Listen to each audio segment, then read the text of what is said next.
ID? Opo po. Athlete? Opo. Galingan sa training ah. Salamat po. Sige.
Okay, class, dahil po tayo ay magsitayo.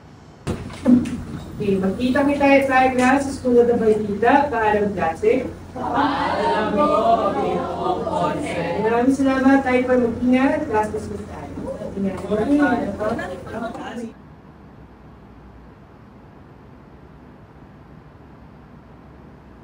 Good afternoon po, Sir Yam. Magpapasign lang po sana ako ng attendance. Okay, ito yung sa attendance mo, motor ng Tenori. Ito ba'y para sa araw na to, tama ba? Opo, sir. Okay. Okay ka lang ba? Opo, sir. Parang malalim kasi iniisip mo. Pagod lang po to, sir. Dahil sa dami pa ng gawain. Alam mo, Jed, I think kailangan mo ng kausap. Pwede po ba, sir? Ako, oo naman. Willing ako makinig sa'yo.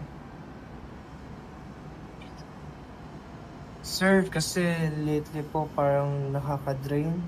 Sabay-sabay po yung gawain. Tapos, sa practice po, sir,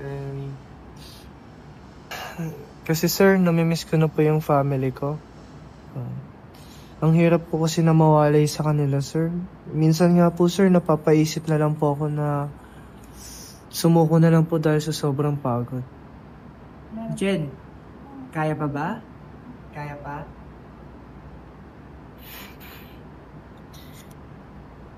Kilala mo si Kuya Joel? Sino po yun? Tara, lakad muna tayo. So legit, si Sir Joel ay student athlete din katulad mo. No, tumatakbo siya, nangangarap, nagpupursige, at sa palagi ko kakayang-kaya mo rin katulad ng kanyang ginawa. Ano pong kwento ng buhay niya, sir? Paano niya po nalagpasan yung mga sulat? Sa totoo lang, Jed, hindi naging madali yung buhay ni Kuya Joel eh. Noong 2 taong gulang pa lamang si Joel ay nawalan siya ng ama. Kaya mag-isa siyang pinalaki ng kanyang ina na nagsilbing ilaw ng tahanan. Dahil sa hirap ng buhay, ay hindi kinaya ng kanyang nanay na ipagpatuloy si Joel sa pag-aaral sa high school. Alam mo, Jet, hindi niya to tinanggap. Kasi ginawa niya ito bilang bahagi ng kanyang pagpupursige. At lalo na sa tulong ng kanyang tita ay nakatungtong siya ng high school, kaya siya ay nakapag-aral. Nadiskubre ni Joel ang kanyang husay sa pagtakbo. Kaya ginawa niya itong instrumento upang mabuhay at para matupad ang kanyang mga pangarap. Dahil sa kanyang determinasyon at pagpupursige, ay nakapasok si Joel sa palarong pambansa.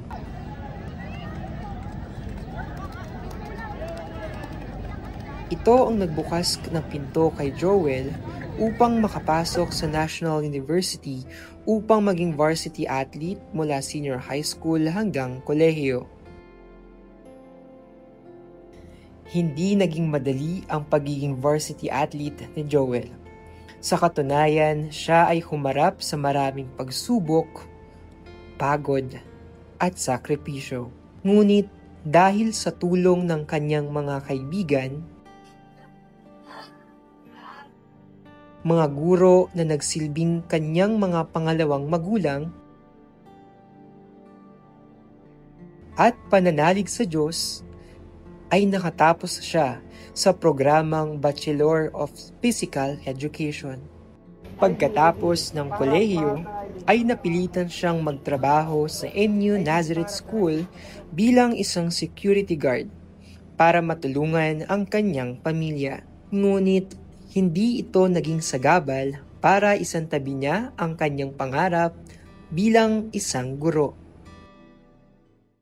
Sa pagkakatanda ko, iniidahan kasi si Sir Joel ang kanyang teammate na mag-take din ng licensure examination for teachers. Pinagsabay niya ang trabaho at ang pagsusunog ng kilay sa pagse-self-review.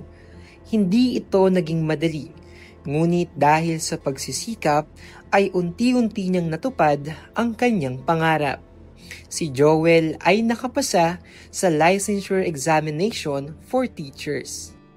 Sa tulong ng National University, mula sa pagiging varsity athlete at hanggang sa pagiging security guard at ngayon na isang licensed professional teacher, ito ang nagsilbing tahanan ni Joel upang kanyang matupad ang mga pangarap.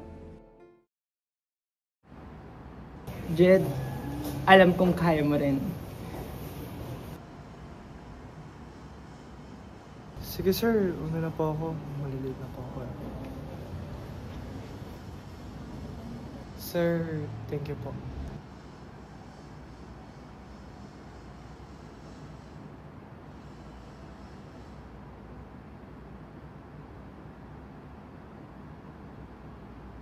Kuya Joel, paano niyo po nalagpasan lahat?